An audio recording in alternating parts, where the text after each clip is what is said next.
Bonsoir à tous. Un acte ignoble, les mots du ministre de l'Intérieur en déplacement aujourd'hui au collège Champollion de Dijon.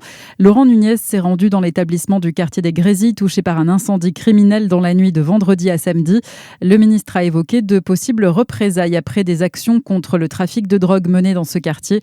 Le ministre de l'Éducation, Édouard Geoffrey, était aussi présent pour soutenir la communauté éducative. Jusqu'à mercredi, l'accueil des 490 élèves est consacré à leur prise en charge psychologique. Les cours, eux, reprendront à distance jeudi avant les vacances de Noël. Un médecin gériatre des hospices civils de Beaune, jugé à partir de demain devant le tribunal correctionnel de Dijon. Il est accusé de harcèlement sexuel. 7 femmes auraient subi pendant 2 ans des propos ou comportements à connotation sexuelle ou sexiste. Il aurait été depuis suspendu selon l'ARS, contacté par nos confrères du bien public. La mairie de Lons-le-Saunier appelle à la vigilance sur la recrudescence des arnaques. Depuis plusieurs jours, de faux techniciens font du porte-à-porte. Ils prétendent vérifier la fibre optique pour des soi-disant problèmes de connexion. Il s'agirait en fait d'une astuce pour pouvoir faire du repérage chez de potentielles victimes. La municipalité encourage les habitants à rester prudents et à ne divulguer aucune information personnelle. Dans l'actualité aussi, la contestation des agriculteurs prend de l'ampleur. Confédération paysanne et coordination rurale dénoncent la stratégie de l'État pour lutter contre la dermatose nodulaire. En soutien aux éleveurs touchés en Occitanie, le président de la FNSEA était en Haute-Garonne cet après-midi. Ce syndicat ne s'oppose pas à l'euthanasie des troupeaux, mais demande des réponses, notamment aux scientifiques.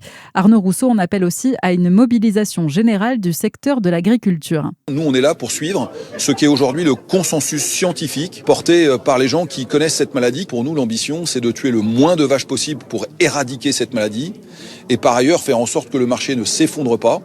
On a aussi besoin que les agriculteurs continuent à vivre du prix de leurs produits. Alors maintenant, le moment dans lequel on est, c'est le moment de la vaccination où on va avoir près d'1 million d'animaux à vacciner. Maintenant, il faut que l'ensemble des agriculteurs, en tous les cas, nous, on va le demander à notre réseau, accompagnent les vétérinaires pour qu'on soit le plus rapide possible pour éviter que des cas puissent continuer à se déployer. On est dans le dur.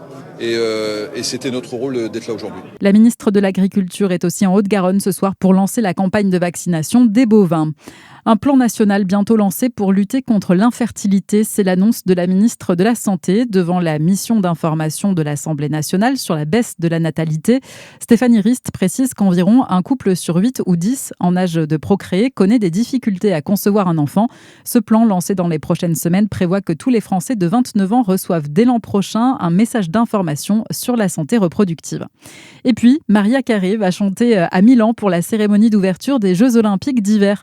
Elle sera, selon le comité d'organisation, une icône musicale majeure de la cérémonie prévue le 6 février prochain, donc pour lancer les JO.